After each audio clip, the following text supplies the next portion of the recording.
Okay, everybody, welcome to AstroTalk and Tea, Scorpio season. My name is Kelsey, and today we are taking a look at Scorpio season, which began on October 22nd of this year, 2020, and will run through November 22nd. And I'm excited to be sharing this talk with you guys here today because Scorpio energy is like really my favorite energy of the whole zodiac. I always feel like Scorpio energy is like, the grittiest, best-selling crime novel that you couldn't tear yourself away from.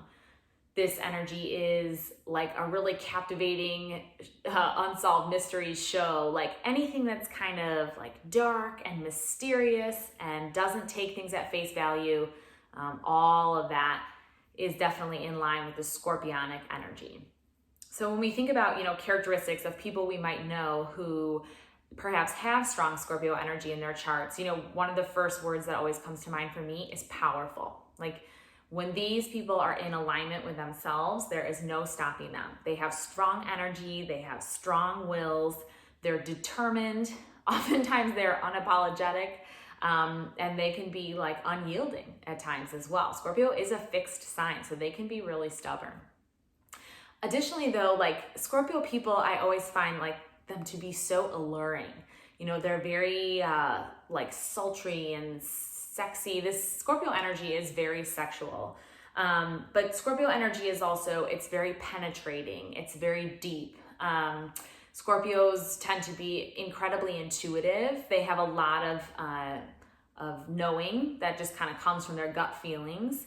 And Scorpio energy is really focused on truth. So a Scorpio is not going to be happy with, any type of surface level answer that you give to a question that they ask you. They really want to dive deep. They want to probe into you and find out, your deepest, darkest desires and secrets and all that good stuff. Additionally, though, Scorpio energy is very transformative. It's kind of this idea of regeneration or the cycles of destruction followed by creation. So when we think of the metaphor of, burning something down till it's ashes, but then something new is able to rise from those ashes, that metaphor is really appropriate for Scorpio type energy. So these people tend to be people who like often throughout their life may reinvent themselves all of a sudden, or kind of go through this period where they like cut a lot of things out of their life in order to start something new. It really depends on what other types of energy are predominant in someone's chart to show like how those cycles of destruction and creation will shine through for them. But it's really fascinating if you or someone has a lot of Scorpio energy in their personal chart to kind of take a look at that. Additionally, Scorpios are very loyal. They're incredibly courageous. They're very loving to the people who are in their inner circle. They don't tend to have a huge wide circle necessarily, but for those chosen few, they're very much attached to those people. And then I think another thing I really love about Scorpio energy is that it can hold space for the darkness in us individually and the darkness in the collective. So I always say, if you ever need to discuss anything like kind of taboo, whether it's related to, sex or money or power or, anything along those lines, birth and death, those kinds of things, I always say, seek out a friend with a lot of Scorpio energy. That's the person you want to have those conversations with because they are here for it. So even if you don't have a lot of Scorpio energy in your personal chart and some of those characteristics don't necessarily resonate with you personally, over these next 30 days, we're all kind of swimming in this dark and mysterious Scorpionic energy. So how can you take advantage of this to the best of your ability? I say number one, work on the idea of cultivating emotional intimacy. Or if that's something you've already been working on, just like continue deepening that practice for yourself. And emotional intimacy can be with yourself, can be in your friendships, partnerships, family relationships even. And there's a lot of different ways to work on this. So I think if you're someone who is potentially exploring the idea of emotional intimacy for the first time, or you're kind of a beginner in that arena, do some Googling. I know the website Well and Good has a lot of awesome resources about different ways to cultivate emotional intimacy, because it's a really supportive time to do that, to go deep. And jumping off that thought, it's the time to do the deep work, like in your own psyche, your own emotions. So kind of delving into your own depths, taking a look at what is some of the darkness that you feel within yourself, and it's a really supportive time for psychotherapy, for having a past life reading, a tarot reading, an astrology reading, working with any of those different modalities and professionals there who can really help you with the experiences that you're having, the things you're going through and working through inside yourself. Because ultimately this idea of transformation, first we have to look at all of what's inside of ourselves, and then we're able to make positive changes and transformations into something better. So those are really great things to be doing. I also say during Scorpio season, it's time to get physical. And by physical, of course, I mean sexual. This can obviously be by yourself. This can be with a partner. But this is a great time, kind of connected with that idea of intimacy, but obviously in a different sense. It's a really good time to flex that desire muscle. Like, what do you desire? What helps to bring you a lot of pleasure and satisfaction? I think oftentimes we get stuck in these cycles of like denying ourselves things that give us pleasure. And there's really no need to be doing that ever, but especially during Scorpio season. So I think anything that makes you feel something on the deepest level is a really cool thing to explore a little more in depth at this time. And lastly, this idea of stepping into your own power. We talked about that when Scorpio energy is in alignment and it's feeling healthy and balanced, these people are like a force to be reckoned with. They're unstoppable. So how can you cultivate a little bit more of your own personal power? So just like thinking about what makes you feel powerful. Is it finishing a big project at work? Is it having some kind of personal breakthrough? Is it like facing one of your fears? Whatever it is for you that's going to help you step into that seat of power, I really encourage you to explore that a little bit more. You might have to explore it in your mind first, thinking about like, okay, when do I get that feeling of that I'm like powerful and centered and in alignment? And then once you know what it is, go out and do it. So lots of different things we can be working on there. And then of course we always talk about, what are the healing practices that are really supportive during this particular season. And I'm going to start with stones tonight. There's 3 stones that I would recommend working with over the next month. The first of which is citrine. And citrine is great because it helps to open the second chakra, which the sign of Scorpio is connected to all of the sex organs, the organs that help us to create. That theme kind of keeps weaving through. And so citrine is really good for balancing second chakra energetic issues, and it's also good for helping to balance hormonal issues. So it really ties into that Scorpio energy there. The second stone is black obsidian, and this one is great because it helps to protect against psychic intrusions. It helps to kind of create a barrier against any like negative or unwanted energy or draining of energy, those types of things. But I think it's also really great because black obsidian can help bring things that are in the darkness out into the light. And it's going to be really important, especially to work with that stone through this next week. So today is October 26th, and we have a full moon coming up on Saturday, October 31st. And so a full moon, it's the same theme, the same idea of something being revealed, something coming to light. And so I think working with black obsidian, especially in this next week, could be hugely beneficial for some of you. And then the third stone is kyanite, and I recommend working with that one this month because it's just really helpful for loosening up emotional blockages. And I think, Scorpio energy can sometimes be heavy, and there can be a lot of emotional blockages that sometimes Scorpios just have a hard time like getting over the hump or the hurdle of something, especially when it's like a deep emotional pattern that they've been working with for a long time. So kyanite might be something that can help you if you find yourself in that group. Looking at yoga, more specifically yoga asana practices, Scorpio is an interesting energy where like I really am going to recommend during this time to spend like alternate almost. So one day you're doing more of a yin style practice, so yoga nidra or restorative yoga, something really slow, nurturing, helping you kind of open up and bring your guard down. And then the next day you might want to focus more on an energetic or a flow type of a practice. And I think kind of doing that altering between yin and yang practices, kind of restful and more active practices, is really great because Scorpio has a lot of energy and they need to release that energy in very physical ways in order to stay in balance. And at the same time, because Scorpio energy can be so defensive and deflective and shielded, I think those yin practices are really helpful for allowing them to go inside themselves, number one, and number two, just to soften overall.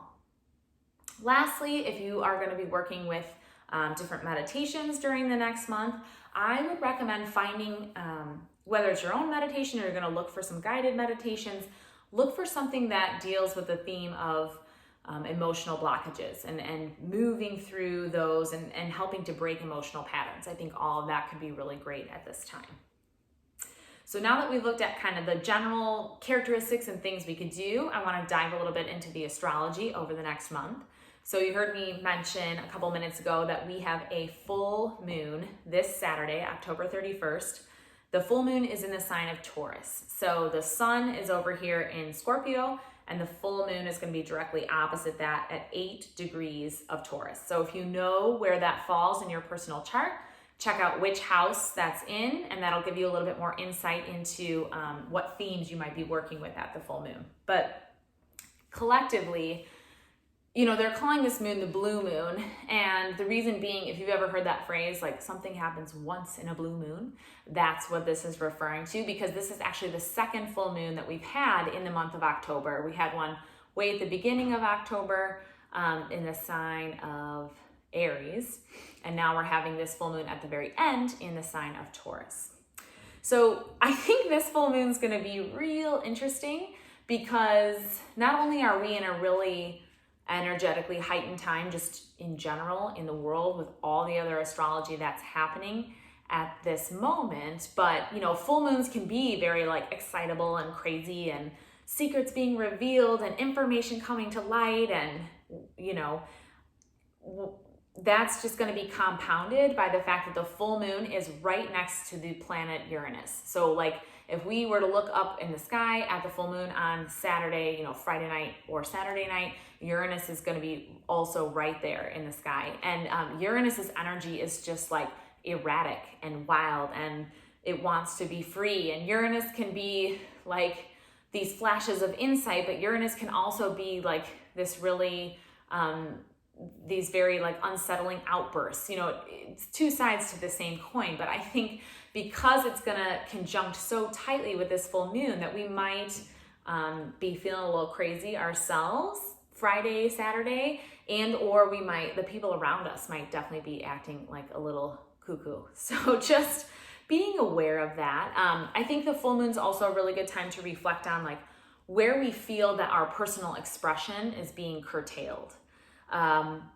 Because remember, anything that's not anything, but some things that are happening externally are a reflection or a mirror of what we're struggling with on the inside. And so I think it's a really good time to consider, like, where do you feel restricted? Where do you feel like you can't show up as your full self? And then diving even deeper into that is like, so really you're the one who stops you from showing up as your full self. So why are you doing that? How can you stop doing that and start cultivating a new pattern for yourself, a new way of being out in the world? And I think those will be like some really interesting thoughts to consider as we head into that potent energy of Saturday. I think also at this time with the full moon, like communication might be a little so I would just encourage you, if there's something you want to share, like making sure that you're doing it thoughtfully and mindfully, because with that Uranus influence, we might just feel like, you know, word vomit and like having these outbursts, and we just gotta like say certain things. But sometimes when we do that, it's not as well thought out or as purposeful as we want it to be. So just being aware of that. And then also at the full moon, I think it's possible that some issues of like relationship and love and like wounding around love and relationship might come up for us too. So just, again, none of this is a bad thing necessarily. It's just something to be aware of so that we can go into the weekend in a more mindful and present state.